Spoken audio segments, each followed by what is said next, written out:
and welcome to happilyeducated.com. Before I forget to mention it, I wanted to let you know that next week I will be taking a break from blogging to work on our house. We're trying to get some walls put in here, but we're not quite ready. So next week is our final wall preparation push. And assuming that all goes well, I will be back to blogging the following week. Now, as I've mentioned in previous posts, I am slowly working on my dissertation. And although, I'm not going to tell you much about it now, I promise I will share all the details in some future posts, but I will just mention that I am studying social networks, the human face-to-face kind more so than the online kind. And what this means is that I've spent a whole lot of time reading about social network analysis. So in today's post, I just want to share with you one idea that from the social network analysis literature that I've been able to put to good use in my own life lately. So basically, I've been networking, something that I've always resisted doing in the past because, one, I thought it seemed sleazy, and two, because I'm sort of an introvert. So, for whatever reason, I was under the impression that networking is just something that overly ambitious professionals do to create unfair advantage for themselves in their careers.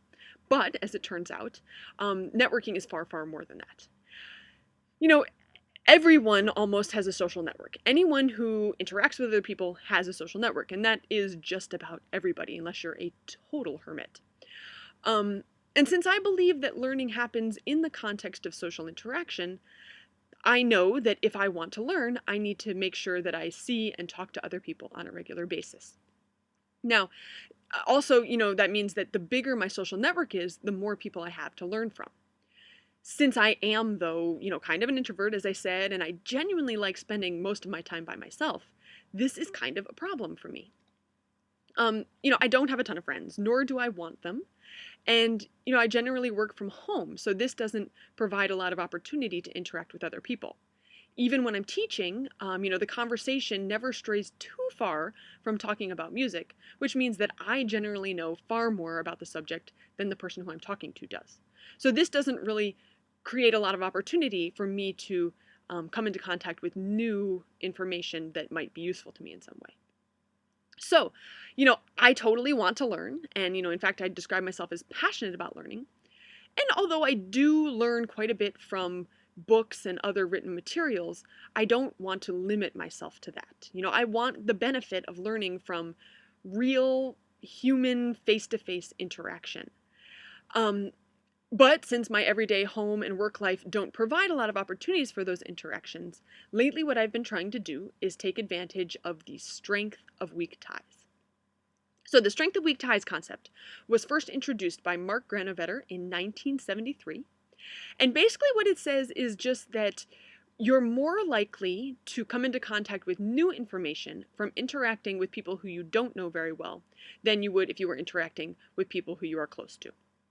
And when you think about it, this makes perfect sense, because you probably have a lot in common with the people you are closest to. You probably share a lot of the same interests and experiences, which means that you learn similar things in your day-to-day life. In other words, you're probably already familiar with a lot of the information that they possess. So when you interact with your weak ties, or in other words, distant acquaintances, you are likely to talk about things that you don't talk about every day, which increases the chances that you will learn something new from the conversation. This new information could, of course, possibly come in handy, and in fact, Granovetter's research suggests that if you're looking for a job, you're more likely to gain the information you need from your weak ties than you are from your strong ties. So although I am not looking for a job, lately I've been making a purposeful effort to interact with my weak ties, especially those who I think will know something that I want to learn. I'm interested in pursuing a project that has to do with music and movement. And I already know a fair amount about music, but movement not so much so. So recently I got in touch with and scheduled appointments with two people who I thought could give me that information. One was a former aerobics teacher of mine, who I barely knew at all, and the other was the yoga teaching wife of a former colleague who I knew even less. And I felt a little weird about just, out of the blue, calling up these people who I barely knew. But both responded positively and actually, seemed to enjoy sitting down for coffee and just chatting. Now, of course, people enjoy talking about themselves and their interests, so I suppose that's that's no tremendous surprise that they'd be happy to talk about themselves and their interests.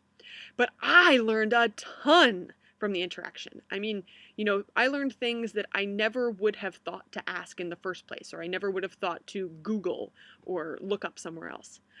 So truly, the information they shared was news to me in the sense of being new. So the moral of the story is, perhaps you should consider making an effort to interact with people who are not part of your immediate social circle, or in other words, your weak ties, because they just might know something that your friends and family don't. So with that, thanks so much for watching. I'll see you in 2 weeks, and happy learning.